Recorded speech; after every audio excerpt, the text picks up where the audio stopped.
तो मेरे भक्तों को कष्ट ना हो ऐसी व्यवस्था बनाओ और वृंदावन को सरल और सुगम बना दो। योग माया ने कहा महाराज ऐसा क्यों करें? थोड़ा वॉल्यूम कम करो।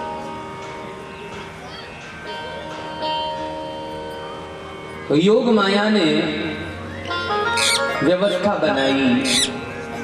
दिव्य वृंदावन में विविध प्रकार के आवरणों को सुसज्जित किया। सांसारिक दृष्टि में, सामान्य दृष्टि में कमल भोर में खिल जाता है और सूर्यास्त के समय बंद हो जाता है, लेकिन दिव्य वृंदावन में आज आधी रात्रि को कमल खिल रहे हैं। ये वृंदावन की अलौकिकता है, माया का प्रसार है। श्री भगवान ने कहा देखो हमारे भक्त आ रहे हैं, इन भक्तों को कष्ट न हो। सच बात यह है कि भगवान अपने भक्तों से बहुत प्रेम करते हैं। अगर भक्तों को कष्ट होता है तो भगवान को उससे 100 गुने अधिक कष्ट होता है। बड़ी प्यारी झांकी है रामावतार काल की कि राम जी माता पिता की आज्ञा मान करके वन की ओर चले तो राम जी के चरणों में कांटे गड़े, पीछे चलने वाली भगवती सीता के चरणों में कांटे गड़े, सबसे पीछे चलने वाले भैया लक्ष्मण के पैरों में कांटे गड़े। गांव वालों की दृष्टि पड़ी, कितने सुंदर लोग हैं, चक्रवर्ती के लक्षण हैं, पर महाराज भाग्य की दशा देखो, पैदल जाना पड़ रहा है, कांटे चुभ रहे हैं। तो लोग गर्म जल लेकर के दौड़ पड़े, रघुनाथ जी दीजिए, हम आपके चरणों से कांटे निकाल देते हैं। तो राम जी ने मना कर दिया और दूर जंगल में जाकर के एक वृक्ष के नीचे बैठ गए तीनों लोग। तो लक्ष्मण भैया ने कहा भैया आपने कांटे निकालने से मना क्यों किया? तो भगवान ने तुरंत देवी पृथ्वी को आदेश दिया, देवी पृथ्वी प्रकट हो जाइए। तो पृथ्वी महारानी प्रकट हुई, हाथ जोड़ करके खड़ी हो गई, आज्ञा कीजिए क्या करना है। तो श्री राम जी ने कहा देखो मेरे पैरों में कांटे गड़ गए, बहुत अच्छी बात है। अगर मेरे पैरों में कांटे नहीं गड़ेंगे तो श्रेष्ठ मानव का धर्म संसार को कैसे पता चलेगा? मेरी पत्नी सीता के पैरों में कांटे चुभे, बहुत अच्छा हुआ कि इनके पैरों में भी कांटे चुभे, नहीं तो पातिव्रत धर्म की महिमा कैसे प्रकट होगी। और अच्छा हुआ कि कुमार लक्ष्मण के भी पैरों में कांटे गड़े हैं, नहीं तो भाई का प्रेम और सेवा व्रत की निष्ठा का प्रमाण कैसे पता चलेगा।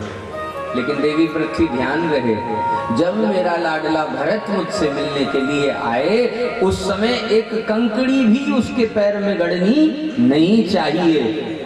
पृथ्वी महारानी ने पूछ लिया महाराज क्यों, ऐसा क्यों?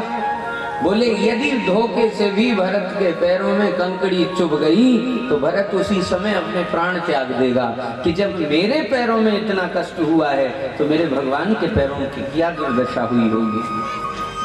इसलिए भगवान अपने भक्तों से बहुत डरते भी हैं, उनके लिए पहले पूरी व्यवस्था कर लेते हैं और व्यवस्था करने के बाद उनका आमंत्रण करते हैं। तो श्री भगवान ने माया को आज्ञा दी कि आप अपने आश्रय से संपूर्ण वृंदावन को मेरे प्रेमियों के विचरण हेतु तैयार कर दीजिए। और महामाया ने तुरंत वृंदावन को दिव्य रूप से सजा दिया। चंद्रमा उदित हुए और चंद्रमा के उदय के साथ ही श्री भगवान ने एक कदम्ब के वृक्ष में टिककर वंशी का स्वर प्रकट किया। जगौ कलम वाम दृशाम मनोहरम। श्री भगवान ने उन साधकों को बुलाया, उन प्रेमियों को बुलाया जिन प्रेमियों के हृदय में वे छिपे हुए थे, जो प्रत्येक इंद्रियों से भगवान को जानते थे। तो कानों में जब बंसी का स्वर गया तब उस समय श्री भगवान के आवाहन को सुन करके वे प्रत्येक भक्त जिस अवस्था में थे, जो कार्य कर रहे थे, वह कार्य वैसा ही छोड़ करके बंसी की ध्वनि को सुनकर उसी ओर दौड़ पड़े। निशम्य गीतम तदनंग वर्धनम ब्रज स्त्रियः कृष्ण गृहीत मानसाः निशम्य गीतम। पहले तो उन लोगों ने गीत को सुना। कौन से गीत को? आमंत्रण गीत को। श्री भगवान प्रत्येक साधक के कान में आकर के कहते हैं कि चलो वृंदावन, चलो वृंदावन, चलो वृंदावन। आज आपके मनोभाव के अनुरूप लीलाएं होंगी और वो साधक जो कार्य कर रहा है वही कार्य वहीं पर छोड़ करके सीधे वृंदावन की ओर भागता है।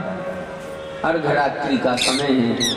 कृष्ण गृहीत मानसाः, जितने भी कृष्ण ग्रह से ग्रसित आत्माएं हैं उन सब का एकीकार सम्मेलन वृंदावन में हो गया।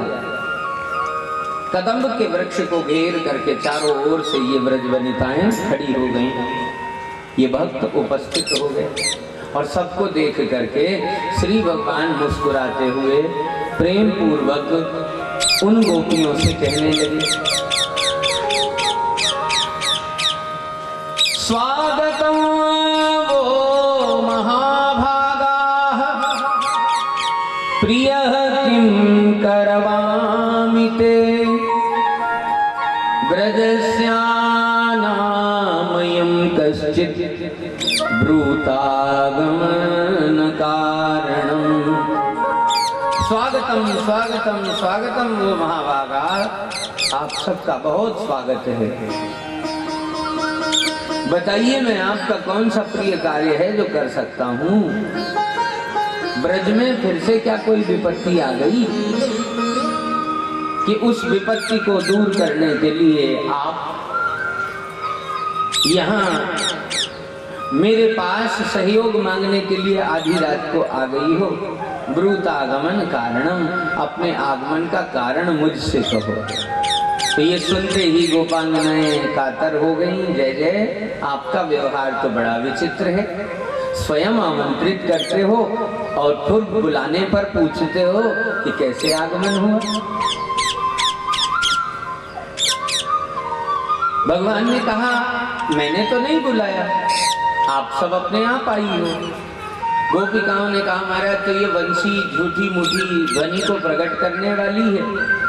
इसी ने स्वर में हमें आमंत्रण गीत सुनाया और उसे सुन करके हम आपके पास तक आ गई। श्री भगवान कहते हैं यह अनुचित है। देखो भाई, बंसी बजाना तो मेरा स्वभाव है, मैंने सहज में बंसी बजाई, परंतु तुम सब इस प्रकार से अपना अपना घर, अपने अपने पति, अपने अपने पुत्रों को छोड़ करके चली आई हो, यह उचित नहीं, लोक व्यवहार से विरुद्ध है। लोग क्या कहेंगे, तनिक विचार करो। गोपियों ने कहा अब लोग क्या कहेंगे इसका विचार तो हम नहीं कर रहे, परंतु आपके श्रीमुख से प्रकट होने वाली ये वाणी जो है इस पर विचार अवश्य कर सकते हैं। भगवान ने कहा करना भी चाहिए, मैं परपुरुष हूँ और मुझ परपुरुष से मिलने के लिए तुम रात्रि में एकत्रित हुई। अरे तुम्हें इतना भी विवेक नहीं रह गया कि लोग क्या कहेंगे। भर्तु शुश्रूषणम स्त्रीणाम परो धर्म यमायाः, पति की सेवा करना ही पत्नी का श्रेष्ठ धर्म है, परम धर्म है। पति चाहे जैसा भी हो उसके चरणों की सेवा करनी चाहिए। अगर तुम्हें मेरी बात पर भरोसा नहीं तो मैं तुम्हें एक कथा सुनाता हूँ। एक पति पत्नी रहा करते थे। थोड़ा स्लो कर।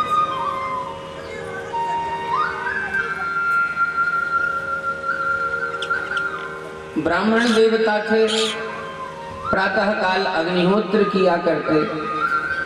तो प्रातः काल उन्होंने एक बार अग्निहोत्र किया और श्रम पूर्वक उन्होंने अपनी पत्नी के गोद में सर रख दिया और सर रखते ही महाराज उन्हें निद्रा लग गई, नींद आ गई। जब नींद लग गई तो पत्नी भी उन्हें प्रेम पूर्वक सुलाने की चेष्टा करने लगी। उनके घर में एक नन्हा सा बालक था। खेलते खेलते घुटन चलते चलते वह नन्हा सा बालक उसी धड़कते हुए यज्ञ कुंड की ओर आगे बढ़ने लगा। तो माँ का हृदय कांपने लगा कि उठ करके अपने बालक के प्राण की रक्षा करूं अथवा सोते हुए पति की निद्रा में व्यवधान डाल दूं। यदि निद्रा में व्यवधान डालती हूं तो मेरा पातिव्रत धर्म नष्ट हो जाएगा, और अगर उठकर पुत्र को नहीं बचाती तो पुत्र की हानि हो जाएगी। तो मैं क्या करूं? पत्नी ने उस समय अपने पुत्र को पातिव्रत धर्म में न्यौछावर कर दिया। उसने निश्चय किया कि पुत्र जलता है तो जल जाए, परंतु मैं अपने पति की निद्रा में व्यवधान नहीं डालूंगी। और क्या परिणाम हुआ?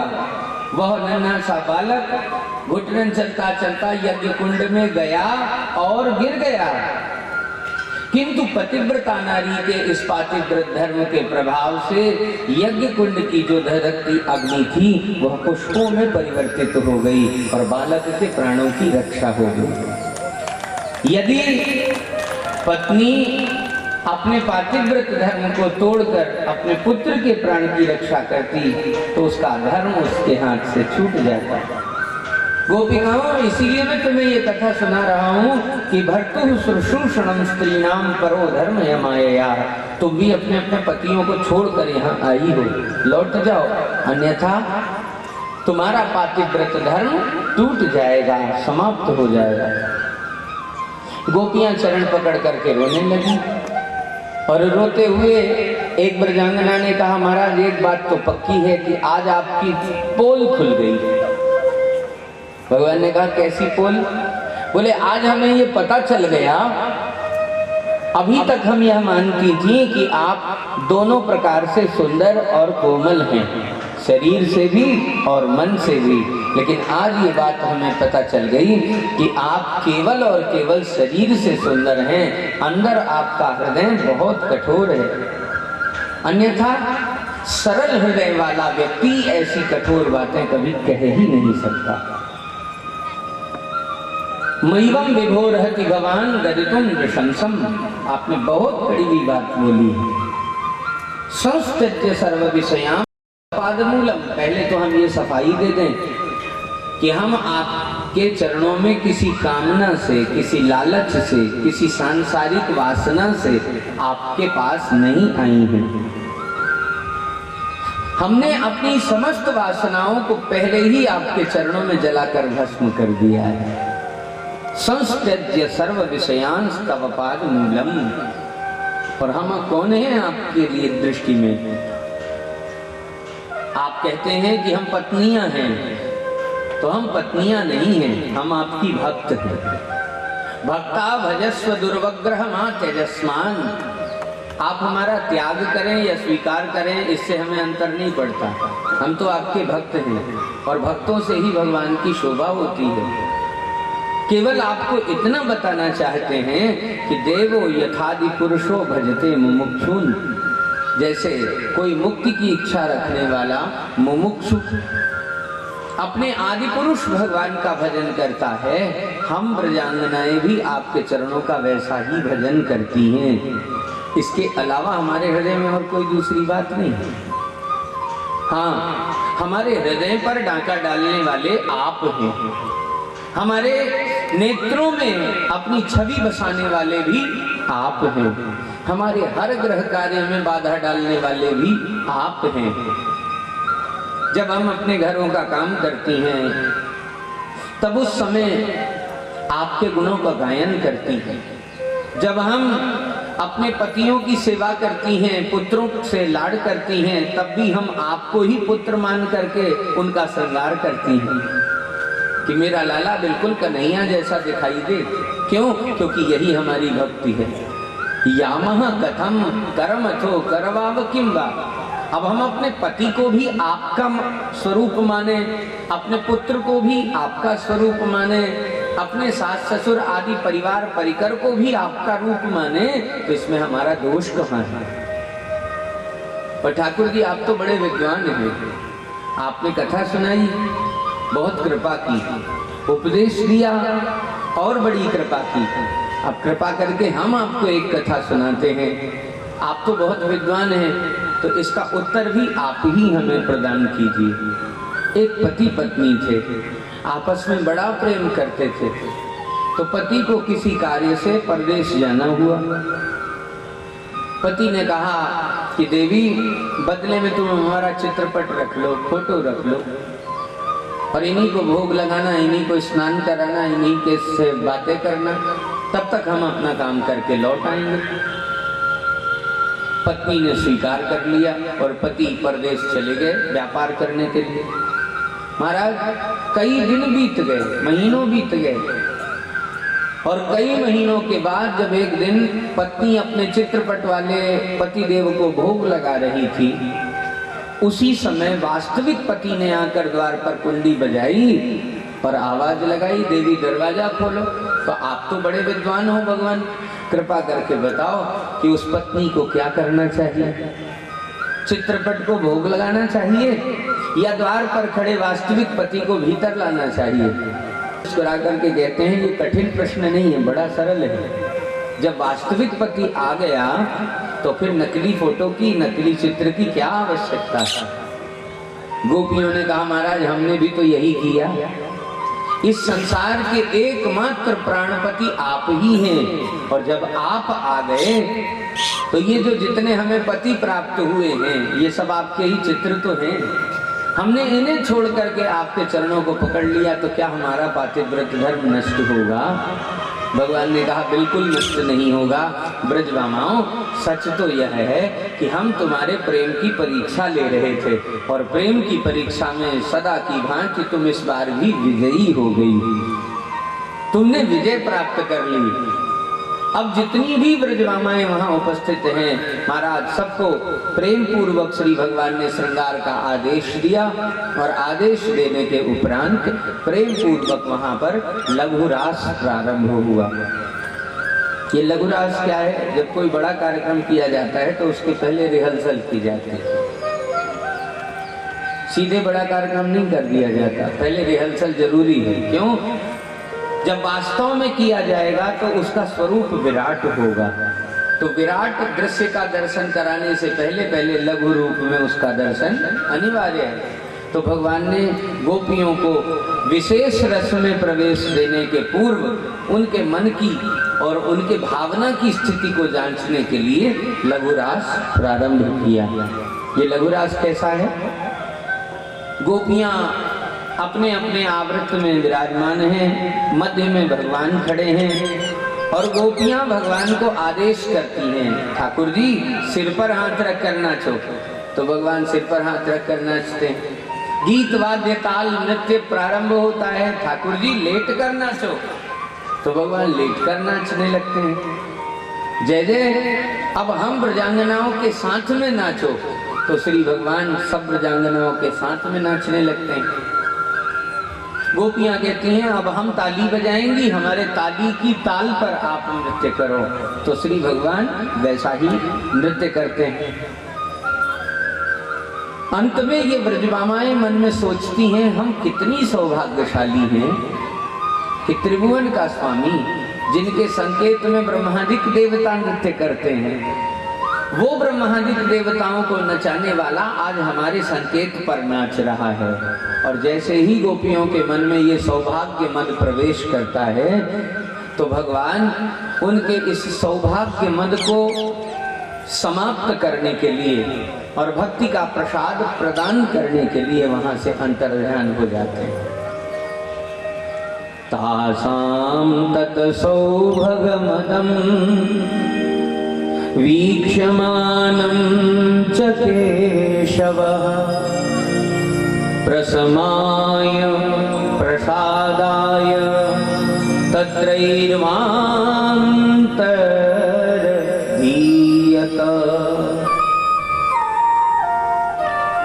अभिमान का शमन करना है और भक्ति का प्रसाद देना है, इसलिए भगवान अंतर्ध्यान हो गए। एक ब्रजवासी तो कहते हैं, महाराज कहीं गए थोड़ी नहीं, एक गोपी की चुनरी लेकर के वहीं पर स्वयं गोपी बन करके छिप गए कि देखें तो सही कि मेरे अभाव में, मेरे अंतर्ध्यान होते ही ये गोपिकाएं क्या करती हैं। और जैसे ही श्री भगवान अंतर्ध्यान हुए, वैसे ही वे ब्रज वनिताएं करुणा के सागर में डूब गईं हे हरि, हे स्वामी, हमसे ऐसा मजाक मत कीजिए, ऐसा परिहास मत कीजिए, हमें दर्शन देने के लिए प्रकट हो जाइए। वृक्षों से पूछने लगी। ध्यान रहे कि ये विरह की सबसे ऊंची अवस्था है, और विरह की ऊंची अवस्था में प्रेमी ये भूल जाता है कि मैं बात किससे कर रहा हूं, प्रश्न किससे कर रहा हूं। तब प्रश्न करने वाले वे ब्रजबामाएं वृक्षों से पूछती हैं कि तुम बता दो कि हमारे श्याम सुंदर कहाँ गए, किस ओर गए। वृक्ष कभी पहले भी बोले थे कि अब बोल देते। महाराज, वायु का झोंका आता है और उस झोंके से वृक्ष हिलता है, तो गोपियां अपने आप ही बड़बड़ाने लगती हैं कि तू क्यों बताएगा, तू तो श्री कृष्ण का सखा है ना, मित्र है, और मित्र होकर के अपने मित्र की का भेद कभी खोलेगा नहीं। कच्चित तुलसी कल्याणी गोविंद चरण प्रिय। अरे तुलसी, तुम ही बता दो, तुमने श्याम को जाते आते देखा होगा, तुम भी तो उनके चरणों से प्रेम करने वाली। हवा का झोंका आया, तुलसी का वृक्ष हिला, तो अभी स्तुति कर रही थी, अब पलट करके तुलसी को ही गाली देने लगती है। तू क्यों बताएगी, तू भी तो हमारी सौत लगती। एक ने कहा कि श्री कृष्ण को लीला में दोष दर्शन करना बड़े अच्छे से आता है, अगर हम उनकी लीला का अभिनय करेंगे तो वो हमें रोकने के लिए जरूर आएंगे, कहेंगे ये लीला मैंने ऐसे नहीं ऐसे की थी, ठीक से करो। तो एक ब्रजमामा पूतना बन गई, दूसरी कृष्ण बन गई।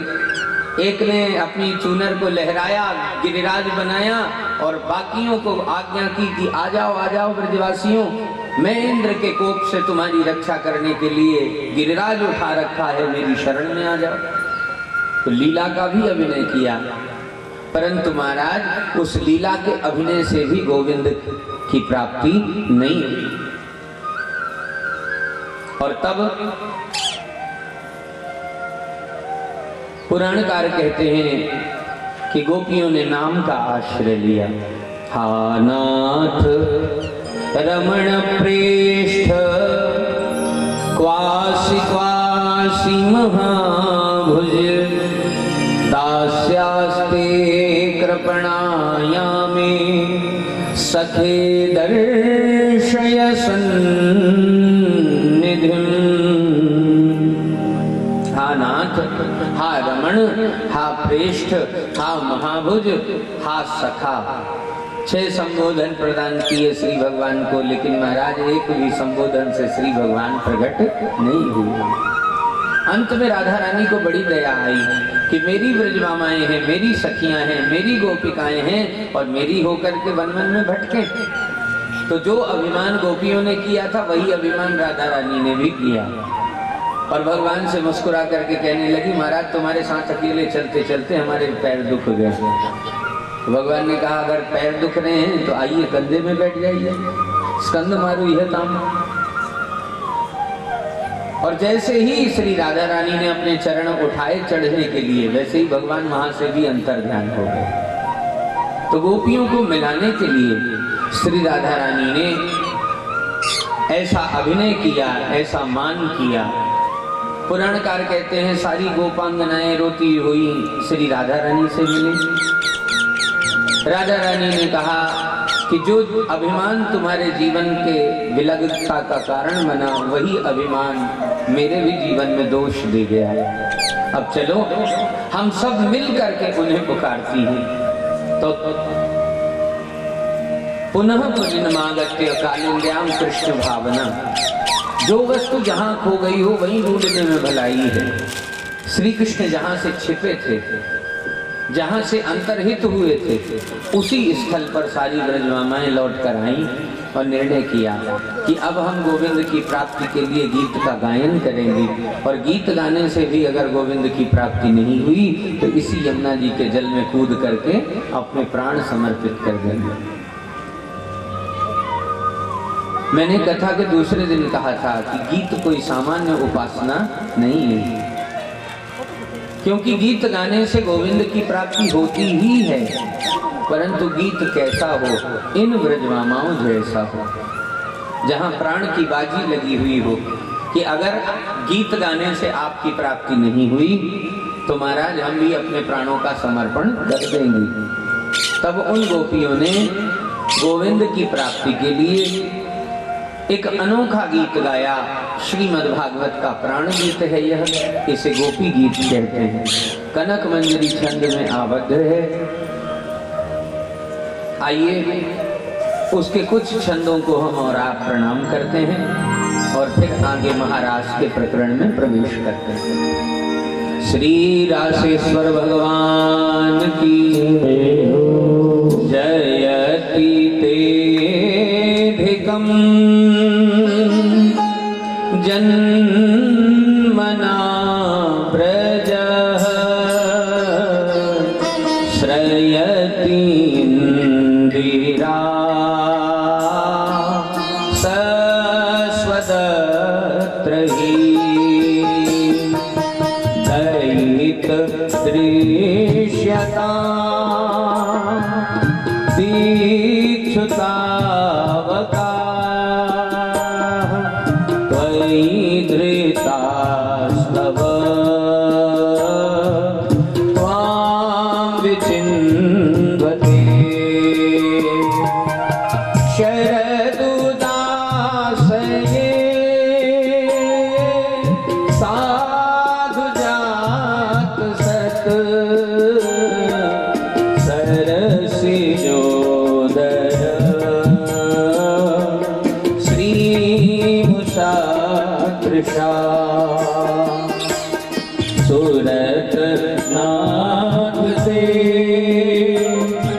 अशुल्क दासिका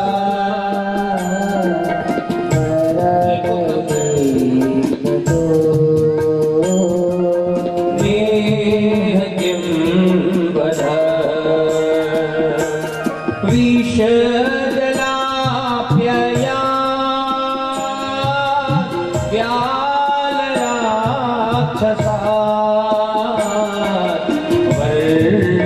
वर्षमारुता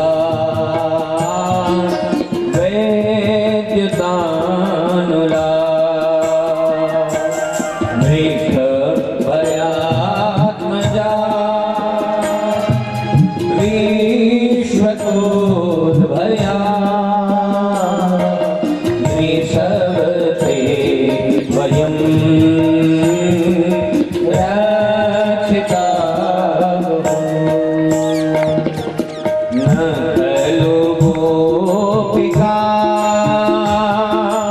नन्दनो भवान् अखिल देहिनां अन्तरात्मदृक्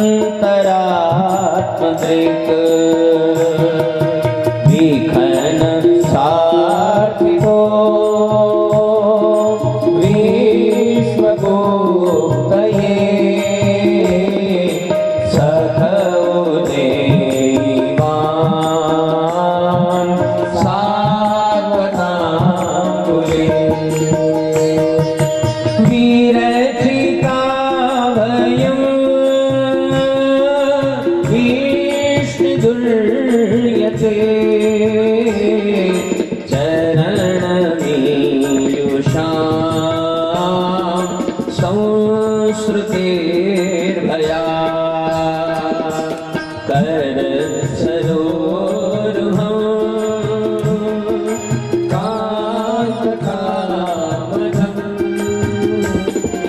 श्रीरसिदेयिनः श्रीहरग्रहम्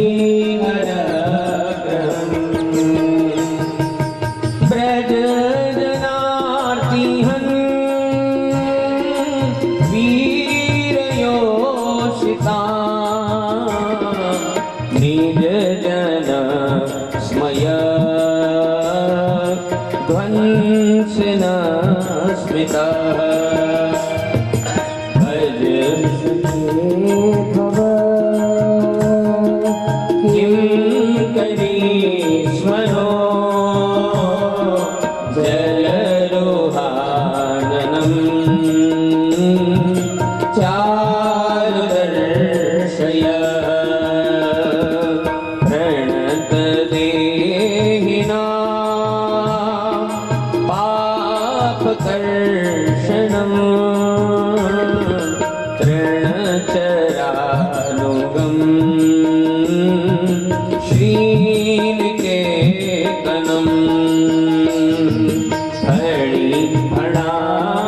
नाथम ते पदाम्बुजम कृणुकुचेषुना गृह्णिरक्षयम् मधुरया गिरा वल्गुवाक्यया बुधमनो गया पुष्करे क्षणम् विधि हरिरिवा वीरमयी रधरसि दुना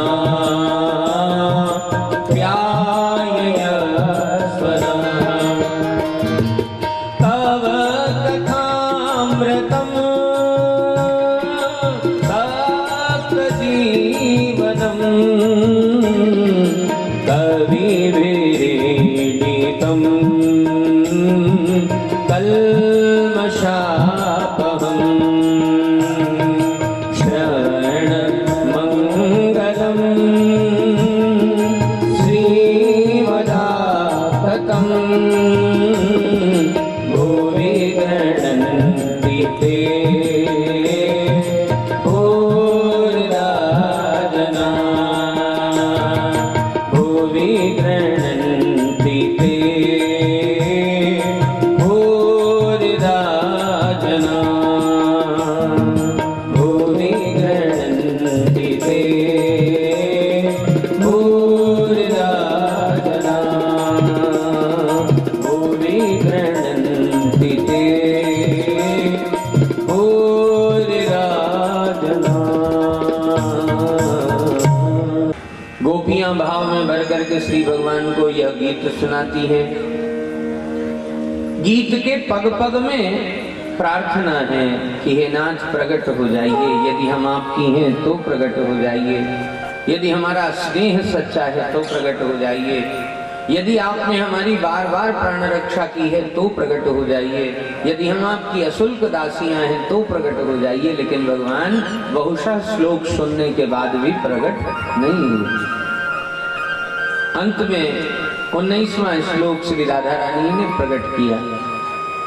यत्ते सुजात चरणाम्बुरुहं स्तनेषु भीतासनैः प्रियदधीमहि कर्कशेषु तेनाटवी मटसि यद्व्यथते नक्षकिंस्मित् कूर्पादिभिर्भ्रमसि वीरभवदायुषां नः। हे नाथ, हम सर्व प्रकारेण आपकी हैं।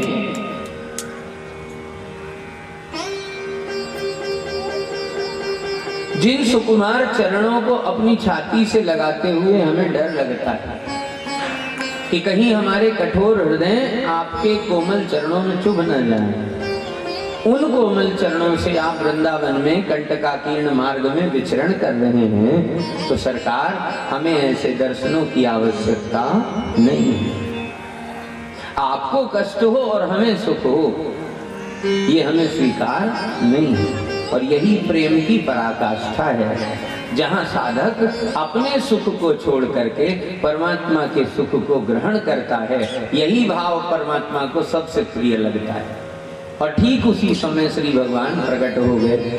तासामा विरभूक्षौरी स्मयमान मुखाम्बुज पीताम्बरधर स्रगवी साक्षात् मन्मथ मन्मथः। तासाम आविर्भूत सौरी। महाराज जैसे ही श्री भगवान प्रकट हुए, भगवान ने भी कान पकड़कर गोपियों से कहा सॉरी, क्षमा कर। आविर्भूत सॉरी। सॉरी का अर्थ हमारी और आपकी समझ वाला सॉरी नहीं है, I am very very sorry. Sorry का अर्थ है महाराज सूरसेन के दिव्य कुल में उत्पन्न श्री महाराज वसुदेव के श्रेष्ठतम पुत्र श्री श्याम सुंदर श्री वासुदेव, ये इनकी उपाधि है। जैसे राम जी की उपाधि है रघुनाथ, महाराज रघु के वंश में उत्पन्न होने के कारण इन्हें रघुनाथ कहा जाता है। राघव, रघु के कुल में उत्पन्न होने के कारण इन्हें राघव कहा जाता है। ठीक ऐसे ही महाराज सूरसेन के पवित्र कुल में उत्पन्न होने के कारण इन्हें सौरी कहा जाता है। तो तासामाविर्भूत सौरी स्मयमान मुखाम्बुज, मंद मंद मुस्कुराते हुए श्री भगवान प्रकट हुए और गोपियों का जितना भी हृदय का ताप था वह सब समाप्त हो गया। गोपियां श्री भगवान के चरणों से लिपट गईं। प्रश्न किया, महाराज सच सच बताओ आपको कौन कौन प्रिय है जिसके पीछे आप भ्रमण करते रहते हो। भगवान ने तब वहां भक्ति के और भक्तों के भेद बताए कि एक तो मेरे वे भक्त हैं जो बिना किसी कामना के मेरा भजन करते हैं, उन्हें मैं अकाम भक्त कहता हूँ, निष्काम भक्त कहता हूँ। और दूसरे प्रकार के वे भक्त हैं जिन्हें संसार भी चाहिए और मैं भी चाहिए, यानी वे मेरी भी प्राप्ति करना चाहते हैं और सांसारिक सुख को भी भोगना चाहते हैं। ये हैं सामान्य भक्त। और इन दोनों से बढ़कर के है मेरा तीसरा भक्त, जाहि न चाहिए कबहु कछु तुम सन सहज स्नेह, जिसे मुझसे भी कभी कुछ चाहिए नहीं। वृंदावन में बड़े प्रसिद्ध संत हो गए श्री बिंदु जी महाराज। उन्होंने एक बहुत बढ़िया गीत लिखा है कि मैं अगर चाहूं तो चाहूं, तुम न मुझको चाहना, तो तुमने अगर चाहा तो फिर मगरूर हो जाऊंगा, मैं घमंडी हो जाऊंगा अगर तुमने मुझे चाह लिया, इसलिए तुम चाहो ही मत। मैं अगर देखूं तो देखूं, तुम न मुझको देखना, तुमने अगर देखा तो फिर मशहूर हो जाऊंगा मैं। महाराज मशहूर कौन होता है? जिसे भगवान देख लेते हैं। मैं अगर तड़पूं तो दृग से बिंदु टपकाना न तुम। भगवान कहते हैं क्यों, तुम्हारी तड़प में हमें रोने का भी अधिकार नहीं? भक्त कहता है बिल्कुल नहीं। मैं अगर तड़पूं तो तड़पूं, दृग से बिंदु टपकाना न तुम। भगवान ने कहा अगर टपका दिया तो, एकाध आंसू तुम्हारे नाम का गिर गया तो, भक्त पूरी निष्ठा के साथ कहता है महाराज उसी क्षण में तुम्हारी आंखों से दूर हो जाऊंगा, क्योंकि मैं तुम्हारी आंखों में अश्रु बनना नहीं चाहता, मैं तुम्हारे लिए केवल प्रसन्नता ही बनना चाहता हूँ, इसीलिए तुम्हारे सामने बना रहता हूँ। मैं अगर तड़पूं तो दृग से बिंदु टपकाना न तुम, वरना आंखों से तुम्हारी दूर हो जाऊंगा मैं अगर चाहूं तो चाहूं, तुम न मुझको चाहना, तुमने अगर चाहा तो फिर मजदूर हो जाऊंगा मैं। महाराज फिर तो दिहाड़ी शुरू हो जाएगी, रुपया दो काम कराओ, रुपया दो काम कराओ, हम तुम्हारा काम करते हैं इसलिए हमें पैसे दो। प्रेम खत्म। जैसे ही धन की बात आई, मानने की बात आई, मांगने की बात आई, तो 5 चीजें मांगते ही नष्ट हो जाती हैं। जैसे ही मुंह से निकला दे दो तो 5 चीजें उसी समय भस्म हो जाती हैं। कौन कौन सी? मान, बड़ाई, प्रेम रस, गरुआपन और नेह। ये 5 तब ही गए जब ही कहो कछु दे हो। जैसे ही मुंह से निकलता है ये दे दो, तो पहले नंबर तो जिससे मांग रहे हैं उसके मन से हमारा सम्मान चला जाता है।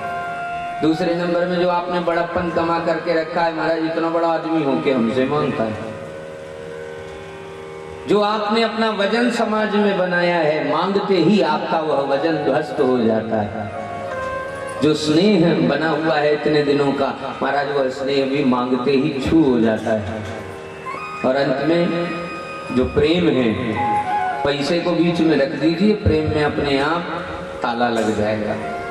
पैसा आते ही प्रेम समाप्त। इसलिए मान, बड़ाई, प्रेम रस, गरुआपन और नेह, ये 5 तब ही गए जब ही कहो कछु दे हो। तो महाराज हमें आप कुछ मत दो, सिर्फ आप अपना मानते रहो।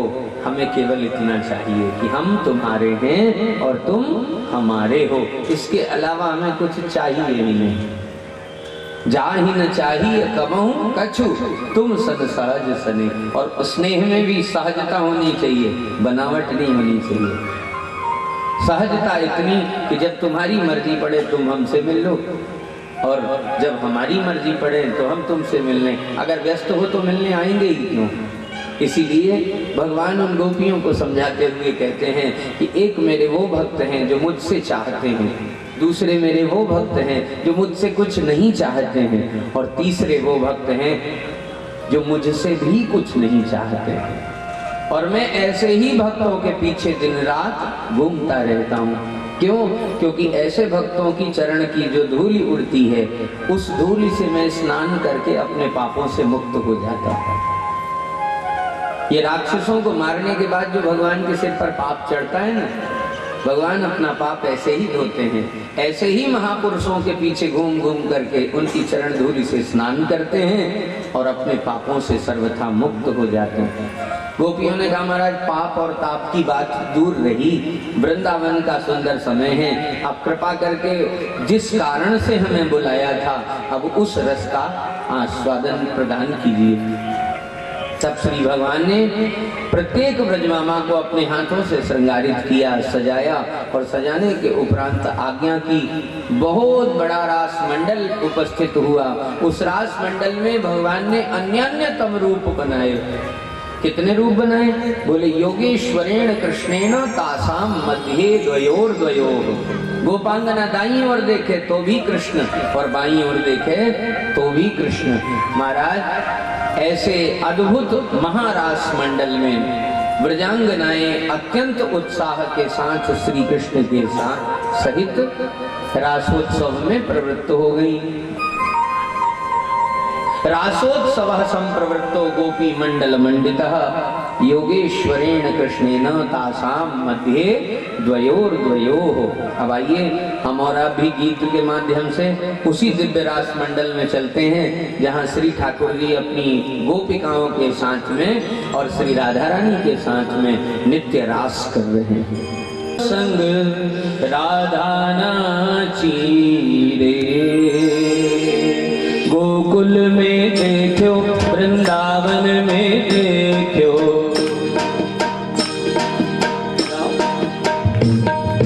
गोकुल में देखो, वृंदावन में देखो, गोकुल में देखो, वृंदावन में देखो, मुरली बाजे रे श्याम संग राधा नाचे। बोलो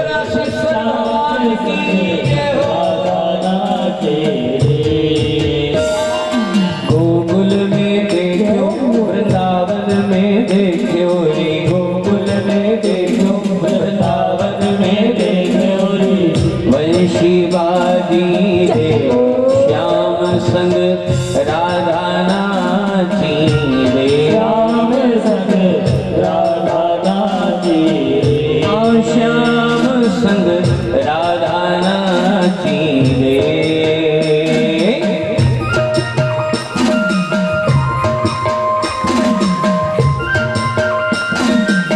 बोलिए राधेश्वर भगवान की जय हो।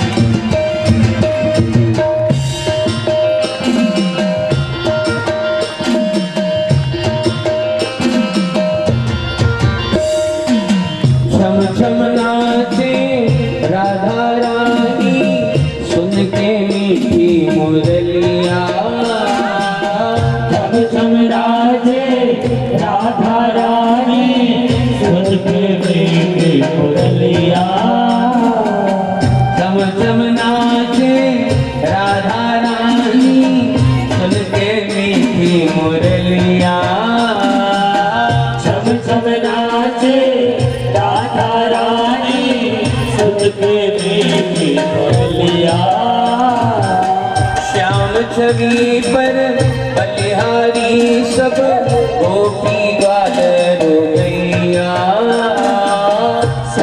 छवि पर बलिहारी सब गोपी ग्वाल सब मैया। सरर सरर चाली रे मधुर पुरवाई, सरर सरर चाली रे मधुर पुरवाई, सरर सरर चाली रे मधुर पुरवाई, सरर सरर चाली रे मधुर पुरवाई। मीरा गाए श्याम संग राधा नाची रे, श्याम संग राधा नाची रे, हाँ श्याम संग राधा नाची रे।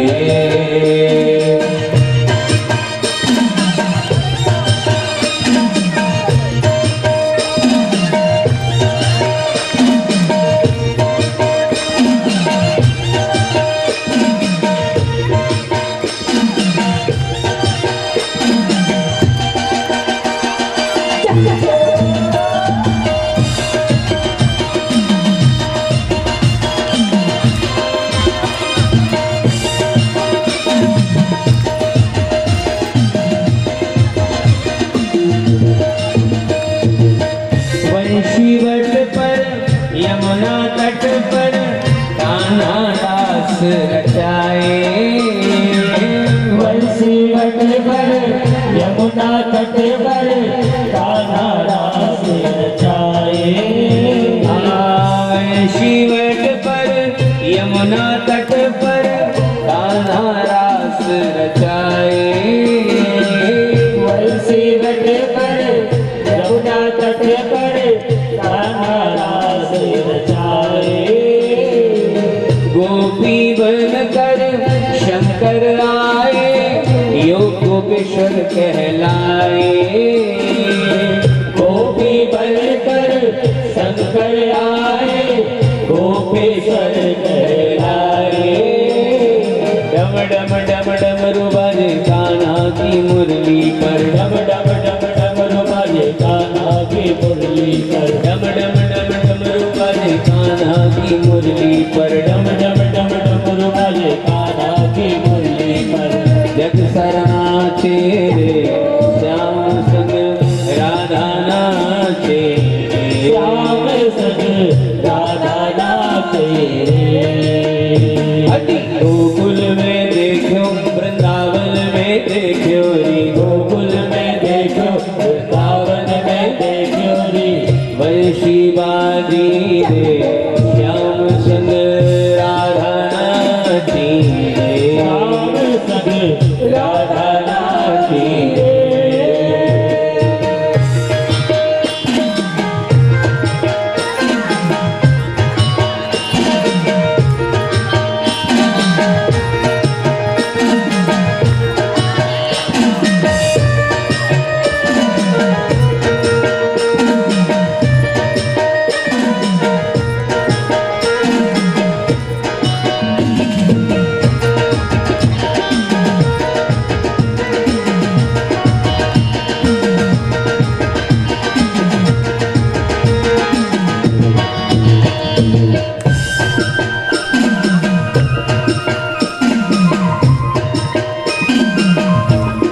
बोलिए राधेश्वर भगवान की जय हो, वृंदावन धाम की जय हो।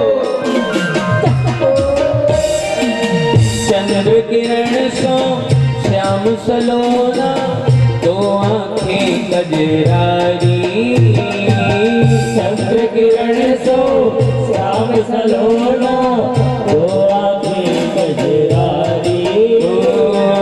चंद्र किरण सो श्याम सलोना, दो आंखें कजरारी, चंद्र किरण सो श्याम सलोना, दो आंखें कजरारी।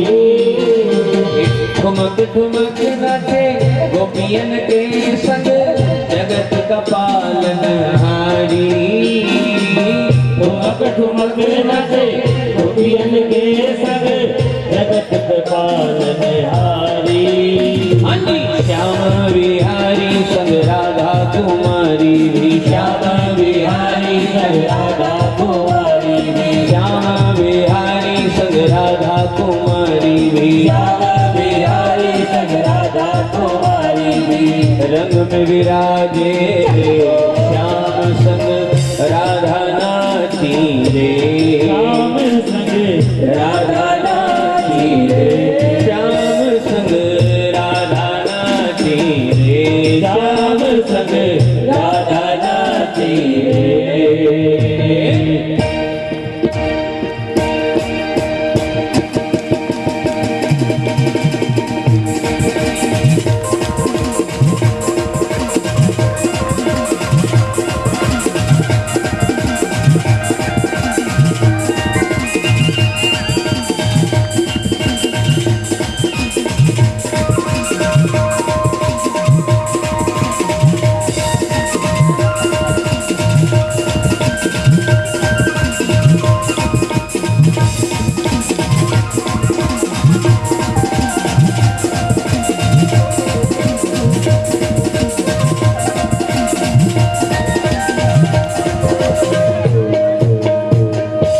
बोलिए राशेश्वर भगवान की जय हो।